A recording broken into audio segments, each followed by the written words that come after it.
On today's episode, we do sit down with a man whose life work embodies discipline, vision, and the power of self-investment.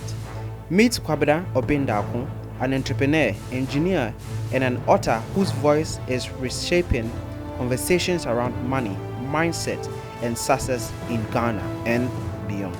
In this episode, we dive into proven practical ways to build wealth in Ghana.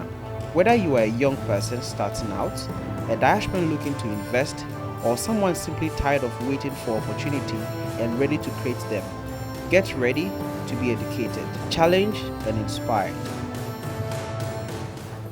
Hello guys, welcome back again to another amazing episode. Now today we are doing something very different.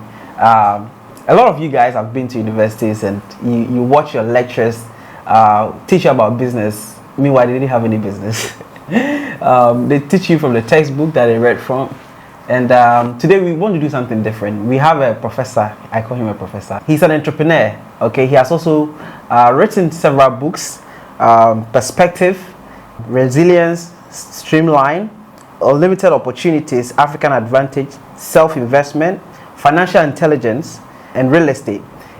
He's been speaking in several, conferences, several universities, encouraging the youth here in Ghana to be entrepreneurs, right? Don't run away from Ghana, stay in Ghana and make it work, right? He has suggested even people who have no idea on what business they should, dive into, he helps them out, give them an idea on where to start from. So today we want to do the same. We've had several diasporans reach out to me and they said, listen, I have money, but I don't know what to invest in, and that's why I'm still in the diaspora. What do I do? So hopefully before the end of this video, you would have an idea on what business you can actually engage yourself in. So the purpose of this video is to help inspire Ghanaians on the continent, also in the diaspora, who are interested in business, embarking on their entrepreneur journey here in Ghana. So without further ado, Mr. Obeng Darko, welcome on the show. Thank you, brother. Thank you. We did a great episode the last time you were here. People were like, I need to bring you back. Hey. Yes, because of the knowledge you shared, it was very appreciated, and they want more. Okay. And today we are having a bit. It's different. Yeah. We want it to be more practical. You have several other businesses. You are into fashion, right? You are into real estate. Now we want to give the people step-by-step process. What business? How much even investment amount is needed? Just walk them through the process to at least getting their first business set up. Just give us many business examples as possible. Wow. And you can introduce yourself. Okay. Yes. So my name is Kwabena Obeng Darko. I'm an entrepreneur. I was trained as an engineer. I'm an author as well, and I share the ideas that we have picked, trying to do these things. So that's and I have wife. Not wives, one. And we have 3 children together. We are in Accra. We live here. So, how long have you been? Just so the people, how long have you been in business for? Wow. So right after university, we fidgeted a bit, and we've not really been formally employed, so to say. So, I completed Kwabena University 2021. Tried, and then we tried somewhere, and then we came, but strictly from 2007 to date, we've been, getting up and falling down and, trying. So yeah. One thing you said is there's so many opportunities here in Ghana in terms of businesses that you can actually do and become profitable. Yeah. And earn in cities. Yes. That and become successful. You don't have to go anywhere. Most diasporans watching are interested in relocating back to Ghana, but sometimes they don't know where to start from. What even business? And I remember you said something that some businesses in the US will not work here. Absolutely. Right. So you have to know where you are, Ghana, and know what works. That's right. What works here in Ghana? Okay. So I think business.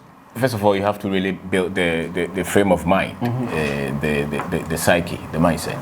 Generally, those of us who went to school, we speak English. 99% of the time, you are not taught or trained with the tools to come out and build business. I think much of education that are given or is given all over, not only in Ghana, is so that somebody else will build the infrastructure and you will just go and sit on it, and get paid every month. As an employee. Yeah, but you and I know that a high percentage of wealth and financial control and freedom. Does not fall into that. In that, it falls in people who have been able to build their own businesses and their own investment. I see. The world as we have it, even if it comes to Africans, I think. I mean, even in Ghana, if you go to a lot of these multinationals, what they pay the foreigners, peanuts. It's different from what they pay the Ghanaians. And if you go to a lot of these other countries, it's the same. So I think our way out is knowing how to build something in our own country so that we can have freedom, particularly financial freedom. Because really, if you don't have financial freedom, or if you have not taken the part of you having control, not having to work all your life for salary to eat, you will not really experience life to the best of its quality. I had a youth told me that in Ghana, you go to work so you can just have enough money to take transportation so you can go back the next month. The salary is for just transportation. It's all over everywhere. I mean, if those countries that they say they are paid good salaries, why do they give them credit card and car loans and mortgage? If they are rich, then why do they need support? We don't have that. You see, there are differences in economic structures. The economic structure of Africa, especially Ghana, is entirely different from the rest of the world. And so you really have to study and understand. Success and building wealth is system. And one of the gifts that you can give to yourself, one of the education that you can really give to yourself is studies how systems are built. Systems are built. Every product you see it comes from a system, and every success, every infrastructure comes from a system. And the same with finance and wealth creation. So you study the environment that you are. That environment works with a particular system. If you're not able to really separate it and identify it and understand it, you will not be able to create wealth. And that's the burden for many of our youth, that they live in a country that they really have not studied the kind of system that works to create wealth. And so he thinks that there's no opportunity here. But really, the whole world comes to our country. One of the things that you can do to yourself as a young person is to have the disposition to like a dry sponge. You're ready to learn, not to argue and combat. Especially when you don't have anything and your finances are not good. Your parents are taking care of you. You're 25. You have completed university. 3 years you have not had a job. It shows that there's something that you don't know. But the thing is that you think you know. But if you knew, then what is the results? Yeah. So that should humble you enough to say that maybe there's more that I don't know. But many people will not take the responsibility of ignorance, because of ego. So they will say that, yes, I know something. I train as an engineer, I'm a medical doctor, I'm a lawyer. Why are my finances not in good shape? It's because what it takes to learn or build wealth was not taught you. And many times, many of us have not taken the time to study. What are the sequence that if I want to create wealth, what are the things that I have to know? So in our country, much of it will not be in the so-called formal sector. So if you pick a typical graduate, if you ask him... working in the bank? Yes. If you want to start a business, they will say, okay, I will need a capital, I will need a business plan, those things. And he's been waiting for capital for how many years? And he has his business plan, the accountant has done all the numbers, he's looking for help. Who will help you? But the other guy who didn't go to school, he completed JSS. When he wants to start a business, what is business plan? What's capital? He just goes out. And before you see it, he has something that is working. And that's why if you pick 100 of those who have not gone to school, maybe SS or low, and those who have gone to school degree, you will see that higher percentage of those who have been able to help themselves, building business. The uneducated one. That's it. Why? Because the system is close to them. They understand what really works. So if you go to Makola, if you go to Edu Market, you will see a lot of them are there. And so the graduate person would have to go and learn that kind of education. So then what did they go to school to do then? You go to school so that you can get a job as a lawyer, as a medical doctor, as an accountant at that construction company. And you wear suit and tie, you think that you are very successful, but then you wait for a salary every month. Interesting. So because you don't know, because wealth is created out of the value that you create in a system that you live that is needed. So what solutions are you offering? What product can you bring? What can you sell that is needed that you can monetize? That's what wealth is created. So if you cannot think along those lines, you will struggle. So in Ghana, we have a lot of problems. Yes. And we've seen diaspora come here and complain. One is about even transportation. Yeah. Right? We don't have good drivers who understand customer care, and so they frustrate you, and that is a problem. Yes. A lot of diaspora complain about that. Yes. As a businessman, as an entrepreneur, what business opportunity can come out of that? Yes, you just started it. But the trouble is that they should also know, the diaspora should also know that this is not America, this is not Canada, this is not Germany. We have a way that we do things. I will not say that one is better than the other. It's different culture. It's just like you moving from maybe Canada to Australia. Different cultures, they understand that. But you see, we Africans, over the last 500 years that we have had this interaction with Europeans, foreigners, they have not really placed us in their category in terms of intelligence and even humanity. And so, even if you are an African and you grew up in that system, you really have to tame yourself not to look down upon your own. Yes. Interesting. Yeah. You are trained to look. I mean, there were documents and scientific research. Europeans were just trying to say that the Africans were subhumans, and the ideology has not. They use the same ideologies to build, the foundation of a lot of the institutions that they have. They still have that kind of thing.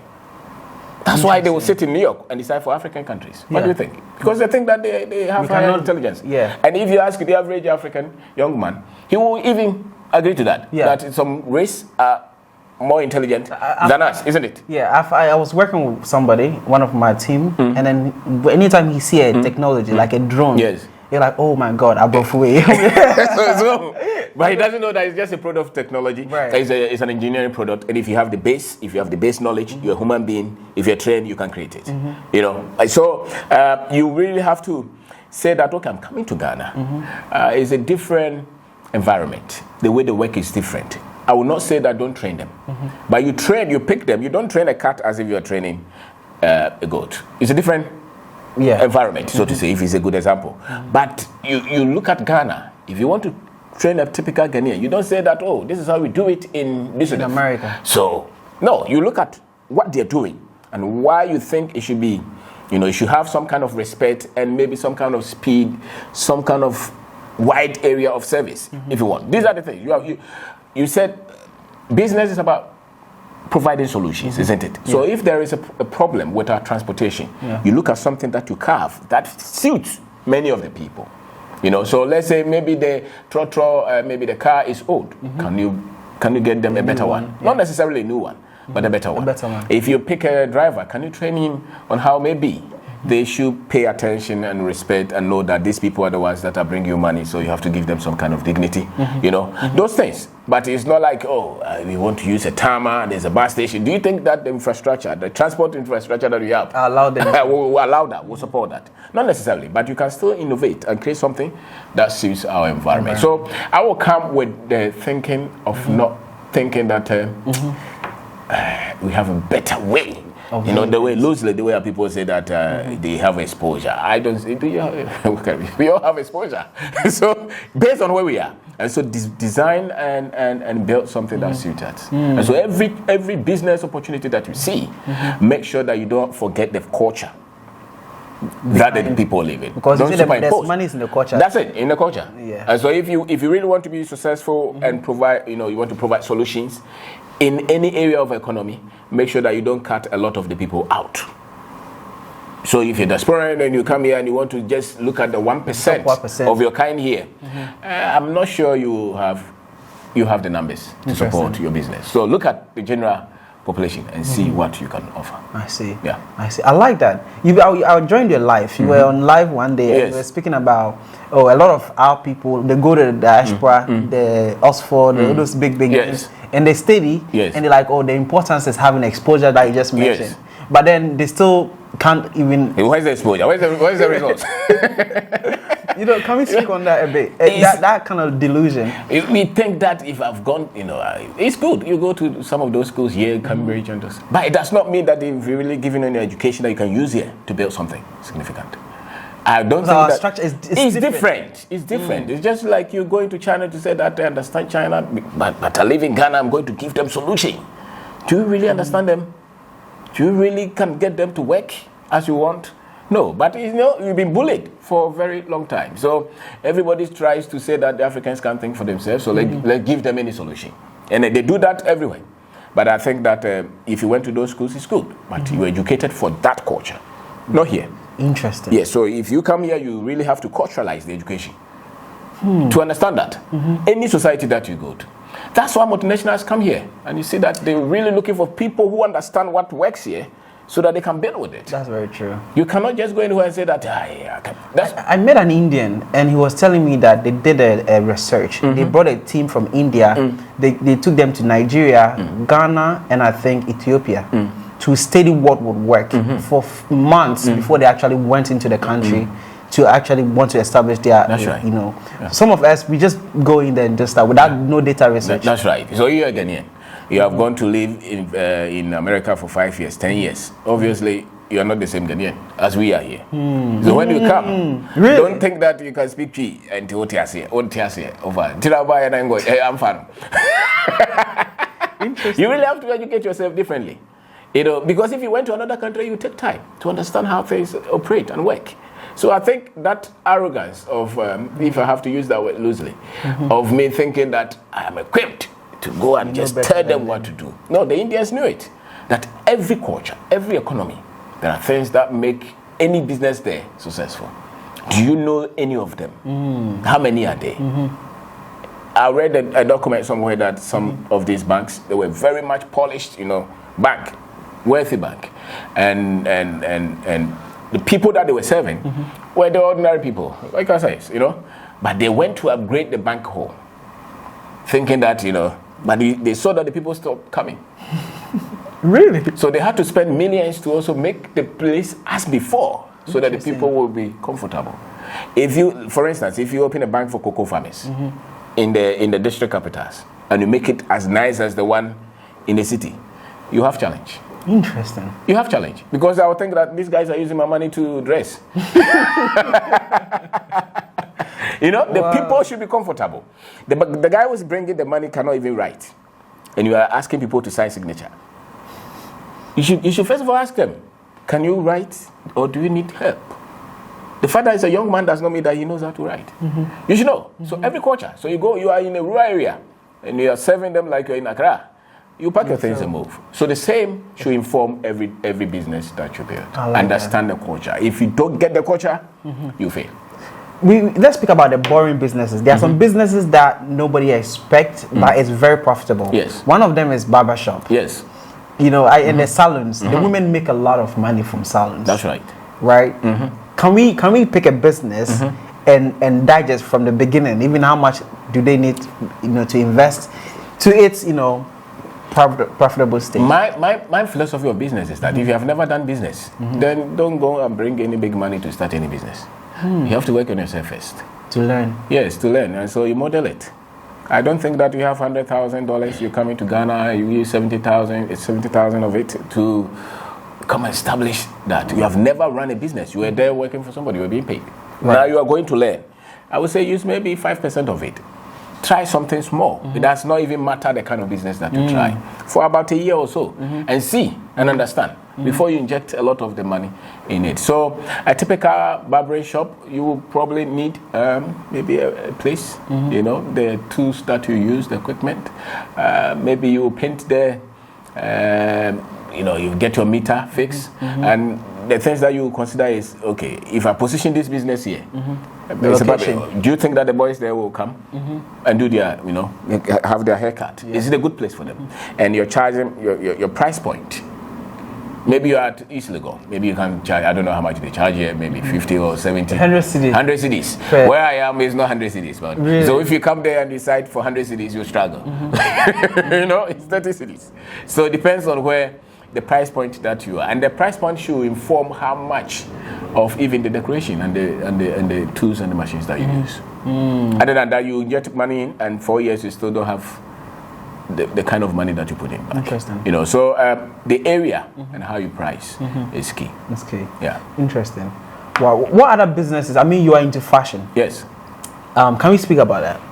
In the beginning, when you started your fashion, how much did you even start, you know, the fashion? I start with... We were fidgeted. Our story is different. You know, my wife is here. She's a mathematician, and she has MBA as well. We were in the same university. I senior head. That's the only thing. So we how we started. I was into projects. I was into engineering works, construction, we were building, hospitals. We were doing proposed renovation works. But along the line, we thought that we should start something. So we went to one of these malls and we asked for a place just to sell on the table. So that we didn't go there to get a space. And they said that, you could get this space. And we said, we don't have money for rent. They said, we can stagger it for you.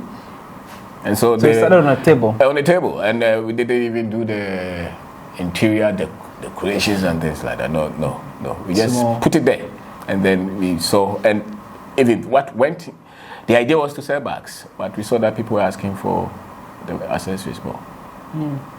So from the business, we started to do the shares and things like that. And then somebody told us to move to ANC, went there, and then we, just about the same time, malls started to spring in Ghana. So we just got involved in that. So it was not just something that you sit down to plan and do your calculation and say you need $200,000, $500,000 kind of. You have to start small. We didn't have any option to start big anyway. So that's about it. But now we have some of them that are working. Yeah. What sectors will you recommend to diasporans or even Ghanaians to start their business in? What sector? Agric is a major player. Agriculture. Yes, from the land to the chef. Yes, anything that anybody else is doing on the land, any production on the land, any crop. You see, God has blessed us so much that one of the best gifts that we have is the land that we have. And it's available from here to Boko, land everywhere. And if you want 100 acres, 500 acres, you can have it. And the price, many people can afford it. 1 acre, 2 acre, 3 acre. People are producing vegetables. People are producing maybe short-term, vegetables or cassava, plantain. So people are even going for cocoa, cashew, orange, palm, those things. So any stream at all. I think that if you're an African, you must own, especially if you're Ghanaian, you must own a land. A farmland. A farmland. Yes. Really? Don't discard it. Not at all. Because many of our grandparents who were very much rich, I come from the south, cocoa farmers. Yeah. Many of the people that we saw were rich, were cocoa farmers, honest. And so there's nothing wrong. Because our financial infrastructure has not really changed that much. This is one of the areas that we can. It's a lot of work there, but there's nothing wrong if you're a young man and you own some of these things. Especially, look at where you come from and see. And even if where you come from does not have land, I'm sure Ghana, as we are, if you want to own, there's plenty of land. I think all of us should look at. I spoke to a gentleman when I went to the Volta region, and he's farming tilapia. And he's very humble, so he didn't tell me his numbers, but I did the calculation, and he's making over $1.5 million from tilapia. That's it. In Ghana? Yeah, but you wouldn't expect to make that much money farming tilapia. Obviously, it took time, 10 years before he got to that. Yes. Point. So I think from fishery to animal husbandry, everywhere. This is what we have. We may not be able to make maybe satellites or jets, but we can do something on the land at least to create the wealth that we are all looking for. So if you want wealth, look for demand. And a lot of it, look at what Burkina Faso is doing. Producing all these things that Ghanaians now have to take care to import them. And so I think all of us, if you're looking for wealth, if you want financial freedom, you cannot cut these areas out. I know young people now who are buying cattle. What we do, the things that we teach, the seminars, what we do on radio and TV, a lot of the young boys are now, they are not using their money to buy cars. They're not investing in cattle, in sheep, in goat, in fishery, in cocoa. I had a gentleman that I reached out to, and he said he knows you very well. Whoa. And he had money, and he was about to apply for a visa to go to, I think, the US or something like that. And someone introduced you to him, I think one of your videos. Yes. And I think after he finished watching the video, he decided to open a small shop selling phone cases instead. Whoa. Now he has 6 different locations. The money, literally. And the money that he was, taking abroad, now he used that to invest into the business, and now he's profitable. And that's the greatness that the impact that you have on the youth. That's right. Things are changing. Yeah. It's not because they didn't want to do it, it's because they had no idea that this is the way forward. And sometimes we think it's just the youth here. No, sometimes the diaspora themselves are victim of that. They don't know where to start from. They don't know what to do because they think probably it's not, except the real estate market, which is high entry point. You need a lot of money to get into it. We are into real estate. You need a lot of money. And if you don't have the machine creating the money, you would want to go for loan. And our loans are very much expensive. So that is non-starter. So until your business is at a stage where you can take something from the profit and invest in real estate, I don't think you should go there. Because any money that you put in real estate does not come back. The gentleman story, we have a lot of them like that. I will go for financial freedom than degrees. Yeah, I will go for financial freedom than visa or profession. Because if you're sick now and you need 100,000, you shouldn't beg somebody. So now he has his businesses. If he wants a lot of degrees, he can go for them. But we have people with certificates and degrees who are looking for jobs. And looking for somebody to take care of them. At a point in your life, you should show some bit of independence and responsibility. So, I'll pick one business and then we just digest. So let's start with something you've done and you're still doing. Fashion. Fashion. Let's say I want to start fashion. I'm a youth here in Ghana. I don't really have any money. Okay. Where do I start from? You're in Ghana. You want to start fashion business? Yes. You don't have money? I don't have money. Go to Kantamanto. Yes, talk to somebody and say that I want to start fashion business. Yes, and I will need maybe some shirt from you. Maybe get a friend. Okay. Why I'm saying that is many of us will stop doing business because we are waiting for capital. But the capital really is not the money. It's the connections, it's the intelligence, it's your negotiation skills, it's your network. It's really your character. How many people trust you? Do you think somebody will easily give you 10 clothes to go and sell and bring it? Really, that is the capital. But many of us, especially for starters, many of us are thinking as Dangote going to start a refinery. Wow. That's a refinery. That's why in that one, but even that, he's building a lot of the money that he will need for that refinery from his network. This organization will give you sponsors. That's right, investors from him because they trust him. So you have to have integrity. Integrity, and it's the same. You drop it down to many of us who believes in you, who trusts you. Can you create the demand? Maybe you have talked to 10 of your boys. They all need shirt. Okay? So you go to town. Do you think that you have somebody in town who can loan you the shirt? You bring it to them, you put your something on it, and you take it and you go back to pay the person. Really, that is the way to start. If you don't start, it's because you're not desperate enough. It's not the money that is stopping you. No, if you want to start a business, nothing should stop you from starting. Because everyone and where they come from. Somebody's father has money, they can just, invest into the business. That's right, bank on them. But you are like me, no mother, no father. And so what do you have? It's your legs. It's your honesty, it's your energy, it's your ability to say, I will start. Even if it doesn't work, I will not give up until it stands up. That is the psyche that you need. Many of the rich people that we have in our country, look at their background. They came from nothing. Nothing, zero. But they had a lot of energy and resolve. But now, when they do that and they succeed and they tell their story, we don't believe it. Yes, those who are lazy won't believe it. You see, you have to have the disposition to say, I want to learn. Those who want to succeed or who are successful have that heart. There's some bit of humility, not challenge. It's humility. Ask questions, but you ask questions to learn. You don't ask questions to shut it down. And so, if you have that kind of thinking, I won't challenge you. Life will teach you. Yes, but if you want to do something with your life, this is what they are saying. That they didn't have anybody to support them, but they had the energy, they had the determination, they were consistent, they persevered. That's why they won. So you can't use you're using phone. Your phone is 3,000. You're looking for capital. It's a laziness of mind, and that's what when you tell the youth, they think that you're being arrogant, but that's not it. Or if you really need money, there's something all of us have. I know people using iPhone 15. And how much is that one? It's 15,000 cedis. And you're looking for capital? Yeah. From who?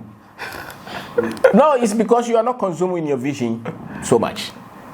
The moment you believe that I want to do something, everything that you have, if you really need money, you put it there. You go and sell it. Because you believe so much that this thing will work. And even if it does not work, it's a path that you have been waiting to take. So I don't really bring business discussions and you, especially your first business, to money. No, many times it's the intellectual build-up. It's the connections that you don't, it's misunderstanding. It's lack of proper appreciation of what it takes to build a business. That's really lacking. And many young people have not built themselves in terms of, if you're in the university, by the time you are in your third year, you should start reading for life, not for exam. Say that again. If you're in the university, by the time that you are in the third year, your grade is already settled. It won't change that much. So read for life. And what do I mean by that? Read finance, read self-development books, character build-up, networking with people, learning. Now you're fortunate. You have YouTube. You go to Web Nation. Read. You know, half of your time is you trying to get information because knowledge is fluid. You know, it builds up, it will push you.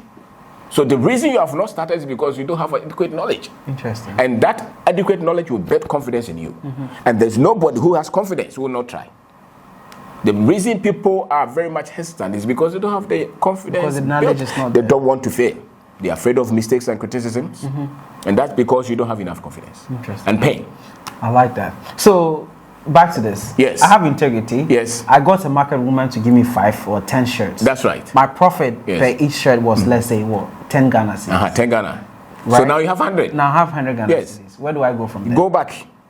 Do you the same pick 10 again. So now put the 100 in it. You can in it. You can even tell the woman, listen, I have something down, so please take 50. That's a trust. The woman will see you differently. Go sell the 50, get your 500. Yes. So I give you some. Yes, she will add up. Don't fail. Be credible again. Go back. Within a year, you'll be taking about 100 or 200 of those shares and selling them. You'll be thinking of even opening a shop. It's not the money. For many of us in Africa, it's not the money. Africa thrives so much on relationship. And let's speak on that. And sense of respect and inclusion. We are very much communal.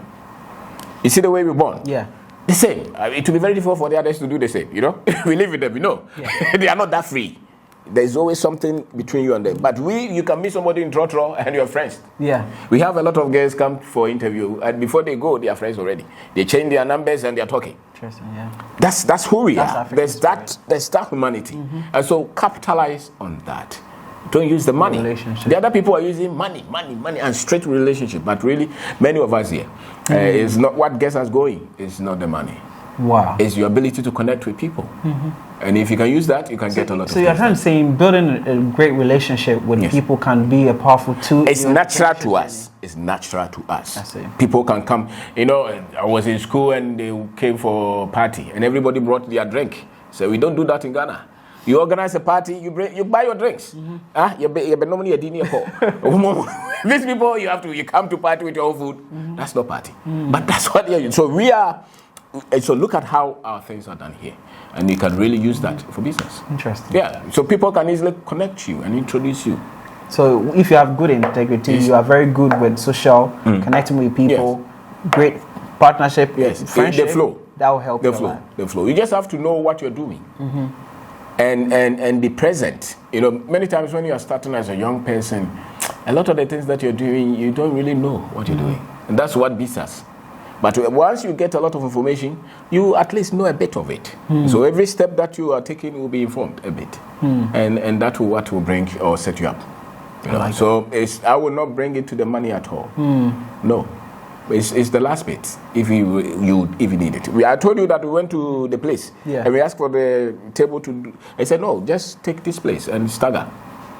It's so interesting. I told the same thing to this gentleman earlier on. Yeah. You see, you have to start somewhere small. Yes. And because that would add to your experience, knowledge, so you understand it properly. Yeah.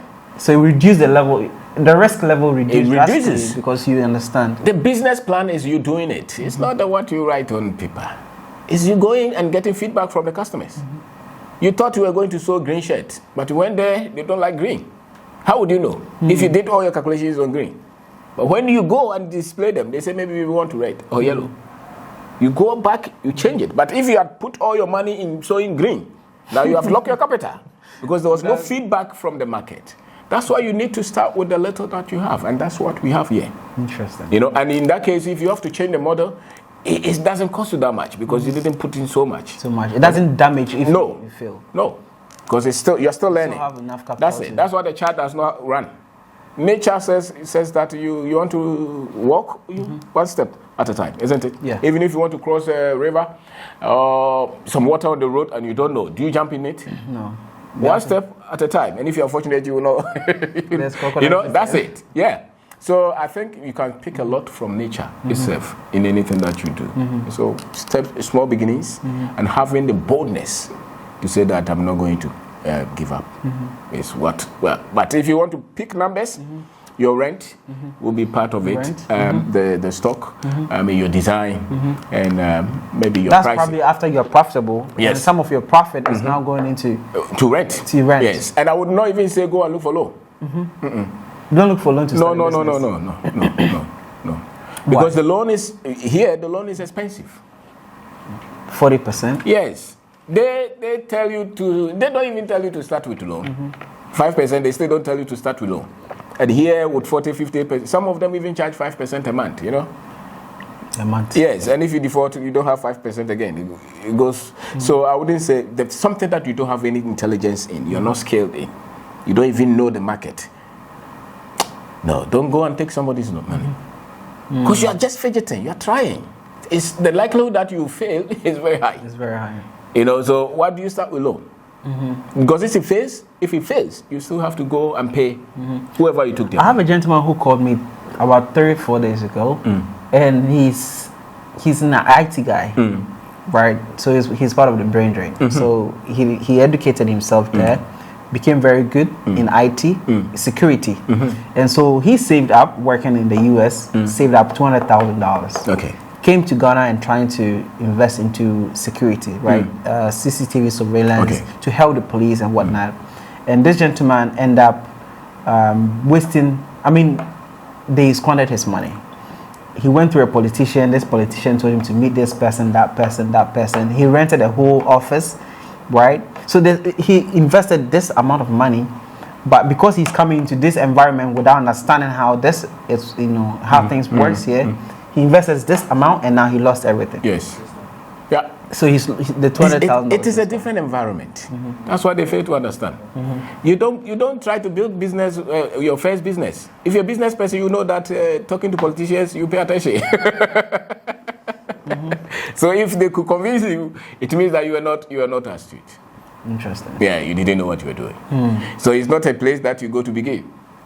Maybe after you have been here and you have built a proper network and you really know them, then you would want to work with them. But you don't just come, say that no, that's not a place. I think you should not contract business if you're coming. I wouldn't even say focus on that. Contract business, government contract, connection business. I would say focus on that. No. I would say start with the general one. That's right. Private service that you can have many people come to your place to buy, or I mean, come for your service. That one, I would say, not so much the one that institutionally controlled one. So it means that he was not a business person wherever he was, and if he was, he didn't really understand what he was. How do one prepare himself to be a businessman or a proper entrepreneur? We have talked much of it. Entrepreneurship really is about the determination. It's about resilience. It's about courage. It's about you going and not quitting. That's entrepreneurship. Because it's very, very, very much difficult. Very much difficult. It's tough. Even in economies that have infrastructure that support them. So you cannot be weak and think that you want to build a business. Almost everything is against you. Yeah. Have you ever heard them give business people ex gratia before? Have you ever heard them? Nobody gives them any free thing for anything. Your employees will be taken from. Everybody takes from you, and when it drops, everybody can run away. You cannot run away. You can be sued. You can be anybody at all can come at you. That is business, but that's why it also compensates. That's why you can also get benefit. So that's why they put risk. Much of it in business. And so when you are going there, you just have to have the framework that this thing I'm going, this going to is not for the weak. Yeah, that's business. And so you once you can have that orientation, then you are not looking for somebody to give you a hand. And you can't cry. Who are you going to cry to? You have to fight. And that boldness, it's so, some people say it's war. And I've never seen a military officer go to war and begging, crying. No. You know that I'm going to war, I can be killed. So there's some toughness of mind that you must carry. And that's business. If you have that kind of thinking, and that's why there's some bit of confidence in entrepreneurs. That's right. Yeah, but that craziness is what gets them going. Because if you look at all the things that come at you, you just say, everybody will see that you are foolish, but you don't see it. And that's what gets you going. Because why would you put your money in this when people are using it to buy a Land Cruiser? Comfortable house, they are comfortable life, they're traveling, and you say you want to try. Bet on somebody. No. So you have to be delusional if you want to keep going, especially at the beginning. So business, to become one, that is it. Courage, so build the confidence. You spoke about the transition bit from somebody working in the diaspora for somebody to coming to Ghana and actually starting his entrepreneurship journey. What would that transition look like? If you are an employee there, you should know that being an employee and being a business person, they are not the same. An employee, somebody pays you. This one, nobody will pay you. You will be the one paying you. That's right. And so that should just tell you. And so you cannot really think as the others so much. There are a lot of things that you probably have to think opposite. The sacrifices. I spoke to this. I did a round table where I interviewed a Ghanaian who traveled abroad, lived there, and returned doing business in Ghana. I interviewed an African American woman who had no ties here in Ghana, relocated from America and living in Ghana and doing business, having a food truck business. Also Canadian who was born here, I did this, and then when they were all speaking, I was just analyzing and realizing that the Ghanaian was willing to sacrifice comfort so he have enough money to risk it to his future endeavors. So example, where he would stay. He's staying in a very affordable, or he built his own house rather than just go rent in a cantonment and pay $2,000 or $700. And the other folks, on the panel would prefer the other one. That's right. Just because, example, sometimes you have to live a bit far from the city, so you know what I'm saying, so you cut costs. And the Ghanaian was willing to go a bit, you know what I'm saying, sacrifice, be uncomfortable to get to where you want to get to. Is this something that you say other diasporans should follow, that rather than always trying to maintain their standard of living? You want to build a business, there's discomfort. You want to create wealth, there's discomfort. You have to really be comfortable with discomfort. Yeah, really. Inconveniences. Yeah, if you want to keep your comfort, it will be difficult. You probably will not be able to build anything significant. Because sometimes you have to sell something to even pay the salary. And so if your cost of living personally is so high, what money are you going to have to build a business? Interesting. Especially when the business is growing. There's demand. You can't keep your car, your nice car. Probably you have to reduce. Sell it and maybe get a moderate one, so that you can pivot the business to a level. People are not willing to do that because of what the environment that people will say. Oh, I think she's going broke. He sold all his properties now. People don't even try because of what people would say around. I see a pattern. I see that many people who are able to build their business here without a lot of external support or loans are people who sacrifice. We, for instance, rented a place for 12 years. We were just paying very small money, and yet we were paying a lot of money in the shops that we were. Yes, and when we started to build a house, we finished building that house without collapsing the business. So if you're thinking of your comfort too much, you even though the business is not grown to a stage where you have to take money, you take money and go and build your house. Using your capital. And then you come back, the business is normal. And that's what many people who are not, who are not thinking through whenever they want to take money from the business make. So some people will just rush to say, I want to build a house. And we get a lot of calls like that. And my business was doing well. I decided to build 4-bedroom, and now my business is no more. The house is not completed. Use the capital. Yes. And the sad thing is that the business is no more and the house is not completed. What should I do? I said, go and sell it. Why? Because you don't have nothing. You don't have anything now. And this one is uncompleted. So I'll tell you this. Sometimes it's families. So let's play this out. There's a young man who is making, let's say, 5,000 Ghana cedis a month. Revenue, not profit. And because he's making this amount of money, his family feel the sense of, okay, he can take care of me now because he's earning enough. And so they begin to put a lot of responsibility on this person. Hey, now then you are getting money, why don't you own to us now and sit down? So then they really give pressure to this young gentleman who have a little bit of revenue going, and now trying to channel all this revenue he's getting into building a house. And then what that happens is, in the long run, the person collapses. The business, like you just mentioned. How did someone keep a strong mind in an environment like that? That's why entrepreneurship is about self-education. You constantly have to be getting knowledge so that you build your mind strong. Because the family, they will come. And the understanding of success is you owning a car and a house. My understanding of success, especially as a business person, is owning a business that employs people, that makes you profit every month, not you owning a house and a car. So then the person who wants to own a house, we don't think the same. We are not on the same page. So if my mother is thinking like that, I would say, no, if you take the money from this business at this stage, we will crash it. I will not be able to even, take care of you.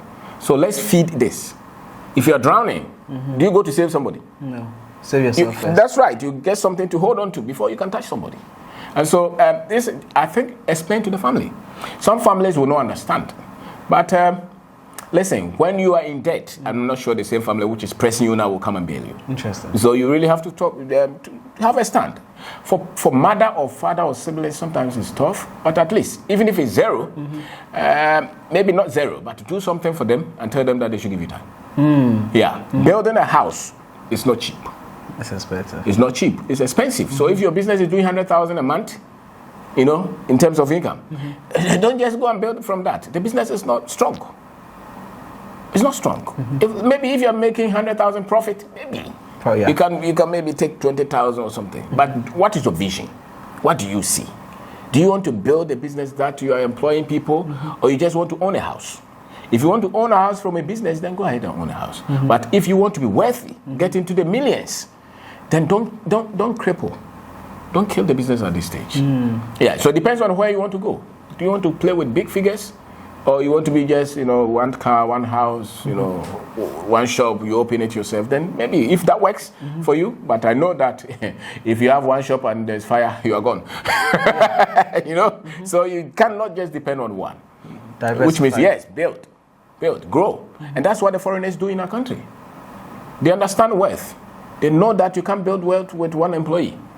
For the Lebanese, I've studied, they have multiple restaurants. That's right. Different locations, great locations. Yes, and they are not in haste trying to build a house. So one employee yourself, you want to build a house? No. Just get 2, 3, because most successful businesses start to employ. That's what I've done. I've partnered with someone and we're building an estate. So that's a bit on the high end. So once you're building an estate, then you are creating wealth. But if you use the same money to get a nice place here and build, and you live in, and some people say they want to retire for 2 years or 30 years. Listen, Africa needs you. We need to solve problems. So we cannot think like the others. The problems that are very much pertinent to us. You and I, we are the ones to solve it. So you cannot be successful in Africa and think only of yourself. And you cannot even think as the so-called successful people outside Africa. Especially Ghana, Nigeria. No. Our success must be communal. Because it means that the problems that many of our people are facing, we are the ones to solve them. So it's not about you buying a nice car and a house. We are not You must create solutions for our society. Yes, in our society. And that should be our bedding. And I think our joy should come from that, than you even owning a car. You should be able to say that I've set young men up and they are doing something for themselves. We should be able to switch it, that our young men will be very happy to build wealth in our country and trying to get a visa to get out. And that is our duty. It's not just only with the government. And so if you've been able to build something successful, let others see and teach. Because our greatest deficit is knowledge. The knowledge about ourselves, the knowledge about how to create wealth in our environment. So if you've been able to find it, don't keep it. Share so that many of our people can get lifted up. Because the duty of the government, I don't see the government trying to say that let's teach our people how to be successful here. No, I spoke to a gentleman actually yesterday. He owned a barber shop, and he was telling me in Ghana, trying to share your personal story and attaching yourself to business can be very detrimental because they will try to collapse your business. Who? It's a gentleman who said it. Well, those are some of the beliefs that they have said over and over. I don't think there's anybody there trying to collapse anybody's business. No, I don't think so. I think that the business will collapse because of you, and many times. How many times have you seen the government instrument going after an ordinary person who's trying to do something? Many times it's only when you get involved in politics. Interesting. That they think that you finance the opposite. So let's touch the finance. But if you're an ordinary person, I don't think that somebody will say somewhere to plan that hey, for this building estates, let's go and crash it. I don't think so. No. If it used to be, fine, but I don't see it. Interesting. So we shouldn't so much hide. They can come and say whatever they want to say, but their intention is not to really crash you.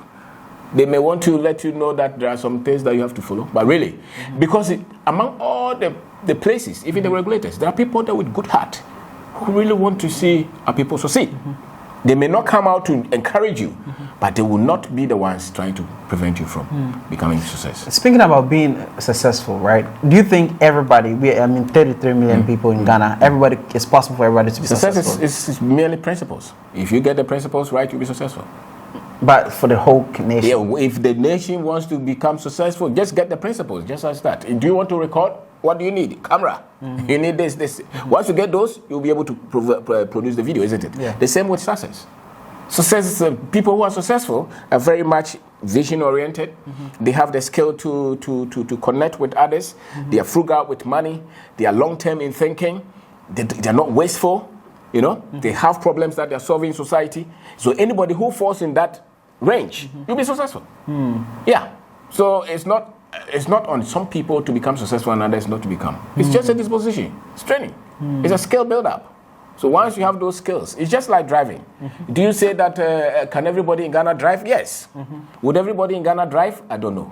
But everybody who wants to drive a car, you can be taught how to drive.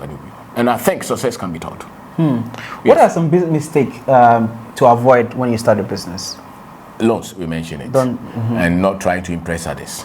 And don't try to be dishonest. Okay. And take superstition from it. If you meet difficulties, it's not because there are demons in your family. Yeah. Yes. Those are the things and don't rush to go and build a house when your business is not so much at the point. And don't try to chase, especially for the boys. You start to succeed, the woman who was with you all through, now you want to chase. That can easily affect you. Interesting. Yeah. Interesting. I like that. I like how the conversation is going. Guys, don't forget to like the video, comment down, let's get the engagement going. If you do have any final thoughts to share to people watching, people interested in investing in Ghana, people who have come down here, invested, failed, and now went back to the diaspora, and diasporans who have no root here wanted to come, what would be your final message to these people? Build your African consciousness. Many of us are just familiar with African culture, our culture. So kente, names and things like that. But the African consciousness is the machine that's able to defeat the white hegemony and the inferiority complex that they have pushed on all of us. Build that. In that case, when you come, you will see that you are part of us. Even the diaspora, many of them, especially those who express interest in Africa, they just have the right as you and I have. Yes, they have the right, just like you. Look at the South Africans who are from Europe, the white people. They have the right.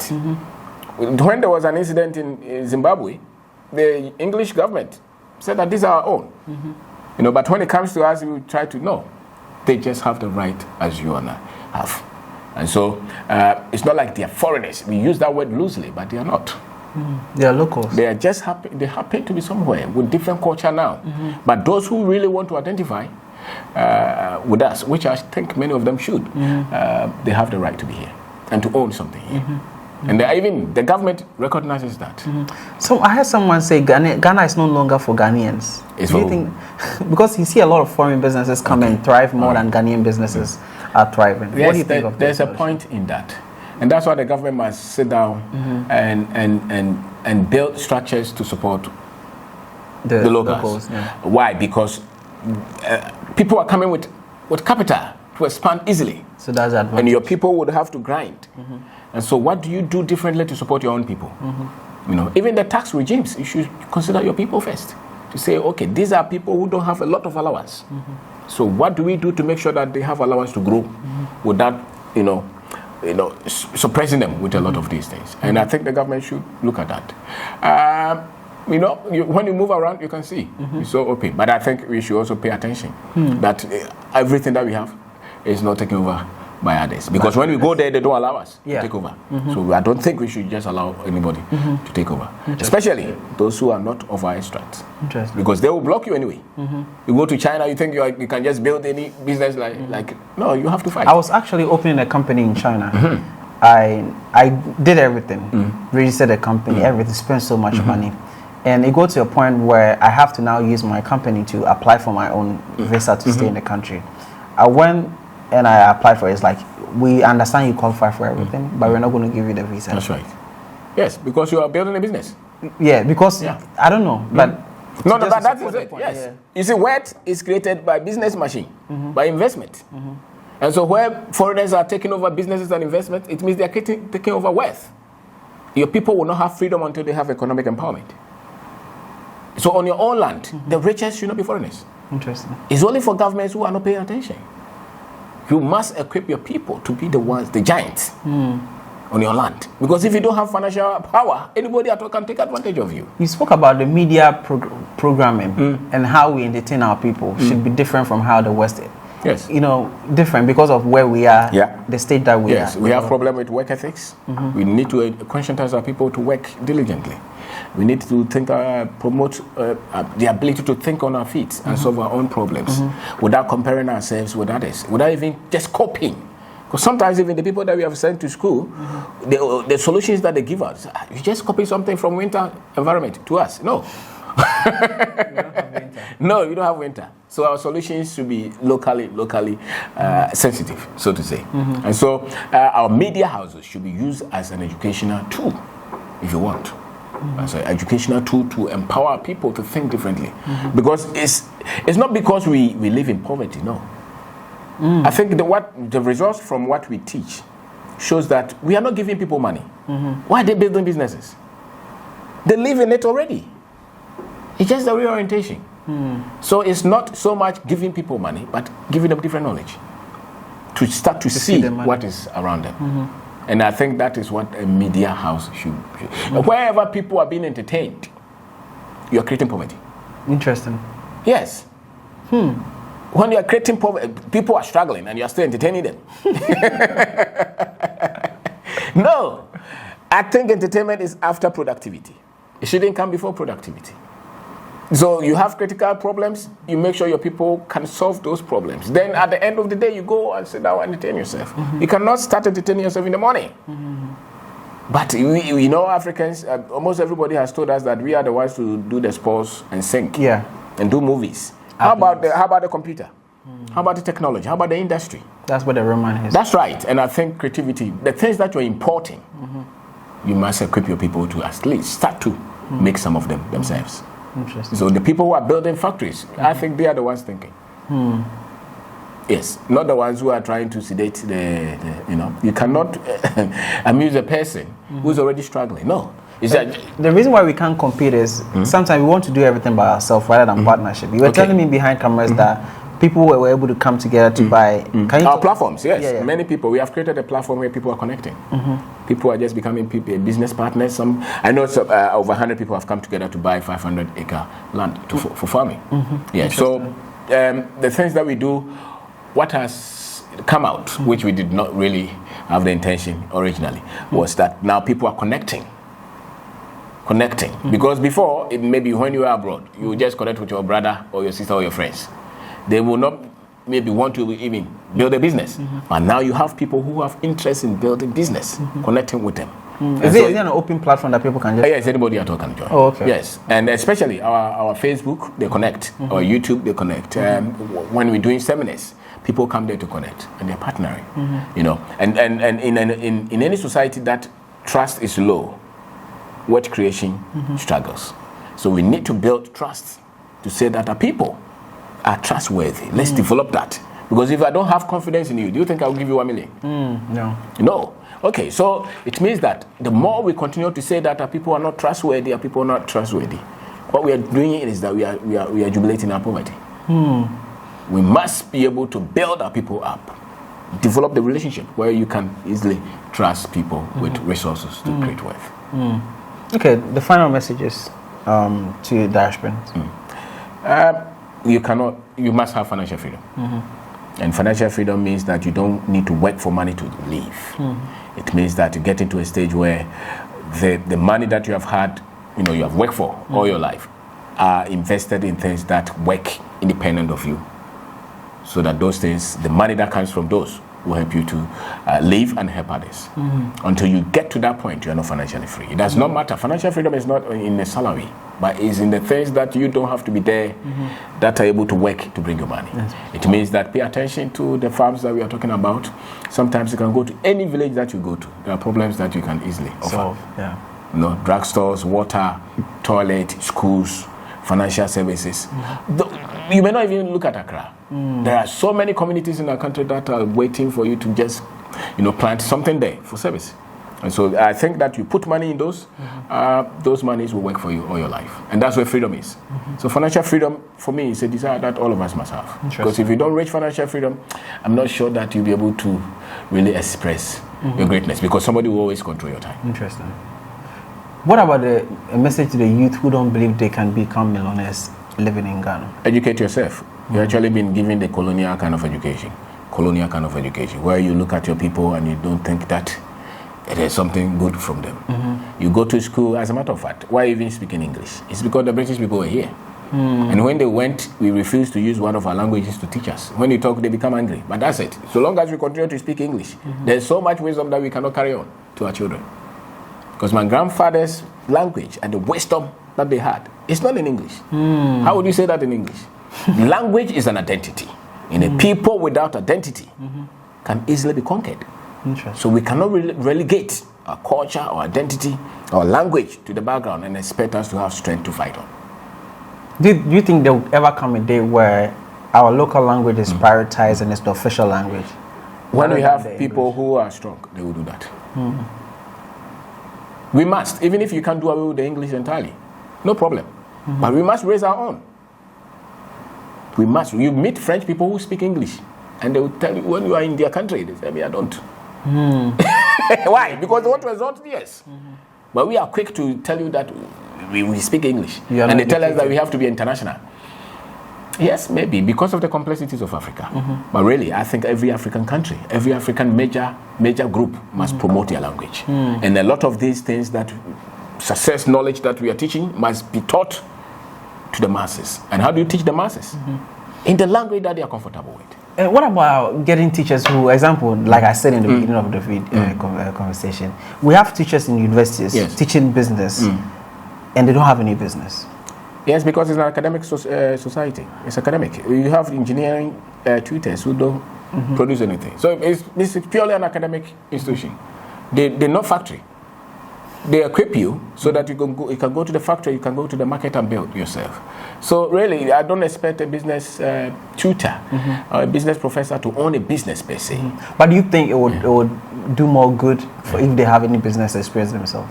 Maybe, but it shouldn't be a requirement because it's an academic institution. Yes, that's why there's a business sector and there's academic institution. This is an academic institution. If a professor has built a business before, no problem. That's why you can bring industry players to once a while talk to, But when I was in engineering school, the professor had not built any car and he didn't have to build any car to teach me engineering because the formulas and those things that he was teaching, those were engineering teaching, so to say. Yeah, so if you want to learn how to make car, go to Kantanka. That's why you practice. That's why we have internship. So you are saying that the academic institution is relevant just as much as the practical side of it? Yes, it's relevant. It's you going to driving school, where they teach you in the classroom. This is the theory, this is the break, isn't it? Yeah. And then they take you to the field. Then you practice there. They give you knowledge base first. So I don't think that the university should be a factory. The factory is independent of the university. It's an academic institution. They give information. What would you do differently to our education system if you had a chance to? I will use our language to a very high level. It should be a part of the English. And then I will teach the history beyond slavery and colonization. Yes, and I will promote a lot of math across board. Mathematics. Yes, across board. Even if you're doing history or you're doing drawing, some bit of mathematics. Because when you come out, like you're doing business, your math is weak, you struggle, you know? Yes, so in life, I think math is for thinking. And mathematics is not European. It's not European. It comes from every race. So, but then, you know, the Europeans have hijacked everything. But, you know, I would say that teach them. Because if you go to the Timbuktu strips and all those, there were maths there. Those were no Europeans. So, I would say critical thinking, they should teach them as well. And maybe technology across board, they should. But the influence of European dominance, I'll teach a generation to say that your people also did something. I spoke to a gentleman who worked in Hollywood as a VFX. They do the animations, like the cartoons that we watch, right? And he did this for, the West for a long period of time. And now he's relocating I think you introduced... Bavu, yeah. Yeah, and now he wants to do a cartoon with actually our representation, dark-skinned people, to actually make people believe in themselves. The children believe in themselves, because then they end up watching all this Papa Pig, and the color doesn't look like them. So then they grow up wanting to be like the other color, and actually don't think they are relevant. So this is one of the things that he wants to do to change and put more confidence in our kids. Yes. What would that help us in the long run? What would that do? Everybody must have representation. If I see the richest people in the world and they're all white male, subconsciously I'm defeated. If you see your kind there, it shows you that it's possible. And that's why, if color does not matter, then why have they not painted Jesus black? If it doesn't matter, then why is he still white? Because nobody saw him. Right. Yes, so color matters, and they know. So representation is key. You cannot just trivialize it. You must hear your language, you must hear your color there, you must see your people being worthy. And so color is everything for me, especially with the word that with the kind of insinuation that they cast on us. We need to build the confidence of our people. That's why a young lady is here, and she thinks that she has to peel the skin to become beautiful. Where is it coming from? Who told her? She has to change the hair. Why? Which people are they doing this to? Many of them are Africans. And which people are so quick to go and become anything other than their country?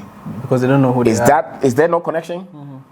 So when you build the people in their identity, in their confidence, they will stand to fight to build their own.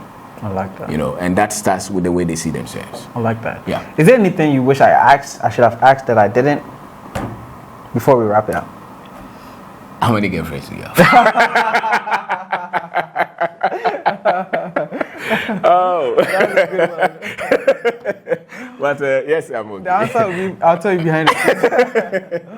Guys, thank you so much. I love this conversation. It was very practical. I think you gave some advices that I think was honest and would help a lot of people watching. How do people find you? Where? And are you even open to have conversation with people? Yes. My number is 024-6631-874. And we are on TikTok, Obeng Darko, Facebook, Obeng Darko, and YouTube, Obeng Darko. I've written 11 books. They are on Amazon. They are in Ghana as well. You go to Accra or MV, you can get them. Let's talk about your books a bit before we wrap up. You've added, the first time we did it, you didn't have the real estate book, did you? No. Can we speak on the real estate? We are into real estate, and the few things that we have learned, we put them there. A gentleman read it, and he pulled people together to invest in real estate in apartments. In our country, funding is different. And so if you want to go into real estate, you must make sure that you have a business or source of funding which is key and which is not so costly. And I think we should also build for the market that is in high demand. 2-bedroom. We build for rent, we don't sell.